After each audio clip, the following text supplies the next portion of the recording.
Junji Ito is one scary motherfucker. If you click this, you probably already know who he is, that being the single most famous horror author alive today. His ability to continuously and consistently produce original and spooky stories is incredible. In fact, he's made so many great stories we couldn't fit them all in the last video.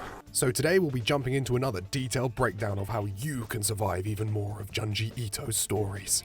Fair warning though, some of these are pretty spooky, so if you're a little pussy bitch, best click off now. Little bitch. It seems today that all you see is violence. Army of One stars an actual real-life incel called Michio who lives with his mum. Now this is the representation I'm talking about. When not screaming at his mum for burning his dinner, he's thinking of his high school crush, Natsuko. Despite the fact they haven't seen each other in years, eventually she shows up at his house to invite him to a high school reunion. But in the background of all this drama, a mysterious group known as the Army of One has been commissioning pamphlets and radio broadcasts, encouraging people to come together as one. A man that fights the man! And come together they do as the corpses of people who have sewn themselves together start showing up all over the city. After finding out that his crush is betrothed to another, Michio storms off. He's then invited to a singles meet and greet, but denies the invitation like a true alpha.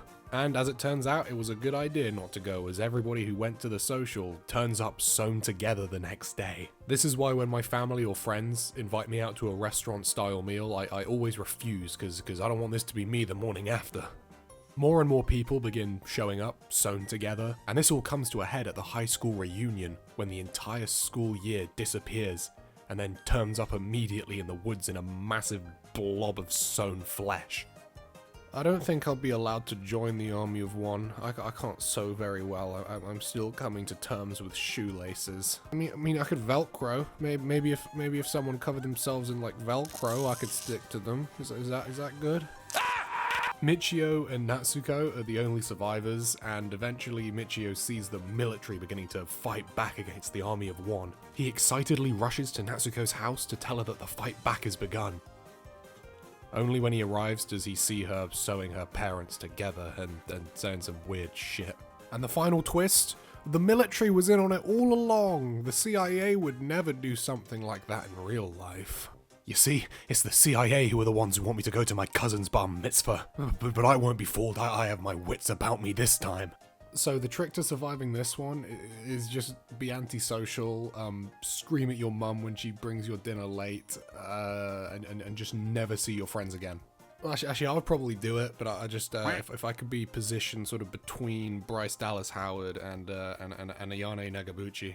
We're now going to explain the emergency procedures on this British Airways aircraft. 9/11. Hanging balloons cold opens with a girl called Kazuko shut inside her room. She's too afraid to go outside, yet a mysterious voice calls her name from beyond the window. I've also just noticed a quirk of Junji Ito's writing. He at the beginning of his stories, he always has someone yell the protagonist's name. She then tells the audience about how she got to this sorry situation. It all began when her childhood friend named Terumi hung herself with barbed wire. Grippers! Terumi, by chance, also happened to be a niche internet micro-celebrity, so the entire country is depressed. This better be the fucking turnout for the Node Armstrong funeral, guys. Terumi's boyfriend, Shiroshi, gets jumped by members of her fan club. Oh shit, you guys, the incels are mobilizing. What follows is a string of suspected copycat suicides as her fans disappear. And it isn't long until sightings and even photographic evidence are seen of her dead floating head drifting silently above the city. Kazuko and Shiroshi go out to the forest one day in an attempt to see the head for themselves, and it baits Shiroshi into hanging himself. Is this a poison? If it's a suicide, does it count as a rare poison? Like he just falls into the noose like a fucking idiot. He'll die if I don't do something. Yeah, stellar observation. But then everything just goes to shit. Massive balloon-like heads just appear and begin to try to hang their real-life counterparts. Kazuko and one of her friends hide in an alleyway, and a bystander just happens to have a fucking crossbow and shoots her friend's balloon in the face. But her friend's face then actually deflates, and this is actually fucking horrifying. This edible ain't shit. So I'll make this clear, you cannot fight back against the heads. The entire country then just panics and people are just being hung left, right and center. Her family are killed off one by one until it's just her now stuck in her home without any food. Eventually, her brother's balloon tricks her into opening the window, leading to what we can only assume is her inevitable death. So the most obvious weakness of the balloons is their size, that they can't get inside, but they also can't access the sewers. If I had to go to the shops, I would just crawl through shit until I got there, and then just dash through the door. Like, also, what happens if you have a strong neck? Like, you just dangle up there. Don't try to stop me! Also, at multiple times it's stated that the head pandemic is localized entirely to Japan. So do the heads, like, respect international boundaries? Like if I ran into the UK embassy in Tokyo, would they just have to, like, wait outside? Don't try to stop me!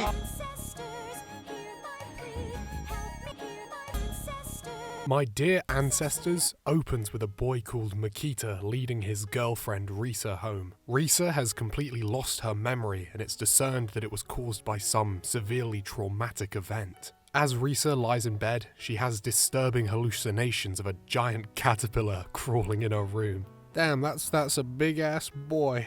But surprise, surprise, it was all a dream, and her parents come in and don't find a giant caterpillar. Makita and Risa have some heartfelt conversations. As Makita says, he wants to fall in love with her all over again. This man has diabolical riz.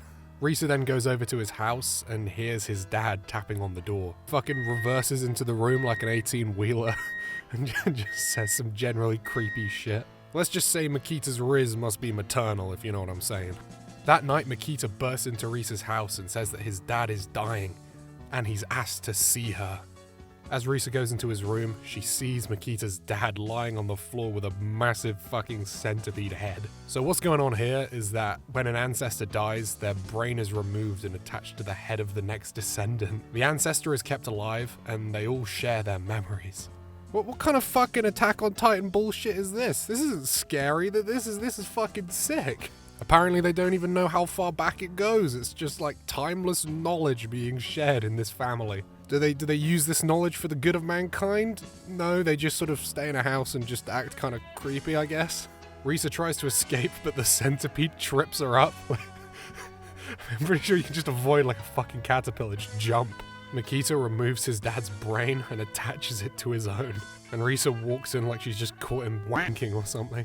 As she tries to make her escape, Makita catches her. In the end, she's so horrified she loses her mind again and is left in a vegetative state. Okay, this is getting, I don't like that. That's getting dangerously close to some fetish material. The ancestors celebrate now that their family is safe for another generation. Boy, consummating the marriage is gonna be a bit awkward. Oh, baby, do it, son. Do it, son, yeah. Just Faster. Guys, can you shut the fuck up? So surviving this is sort of depends on how well you think you could survive like a fucking centipede. I mean, I like my odds. Just run fast. What are they gonna do? Just stomp on it. Just stomp on it and squash their fucking brains. I mean, I'll be fighting Makita for access to the brain memories. The secrets of history in the palm of my hand. I wonder what my ancestors did. Dragons have invaded Dave and Buster's. Oh god. Yeah, easy to survive. Next. Can I crush your ball? In Fashion Model, Iwasaki is a down-on-his-luck script writer who in his introduction walks into a pole. When he's sat in a cafe, he's reading through a women's beauty magazine and sees a creepy-looking woman. Ooh, scary. He seemingly can't forget how horrifying her face is, but his friends reassure him that he's just being creepy. When trying to cast models for the film he and his friends are making, he sees her again as she applies for the role. I guess she just had good references, you know.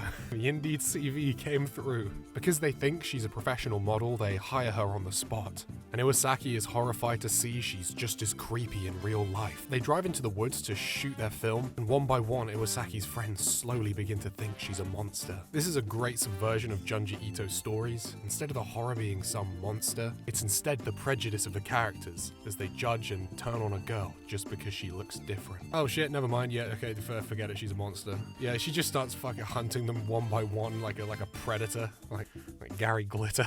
Now she's scary, but she is just a creepy looking person. So it sort of depends how well you think you could just fight like, I don't know, a 7-foot girl. I know in the clubs I'm fighting for my life. You know, this is literally just Riz to survive, man. I'm kidding. I wish the Rothschilds didn't pay off every woman to ignore me in clubs. Yeah, also they're in the woods, so you know, I'm just gonna go Rambo on her ass. You know, first blood. She kinda bad though.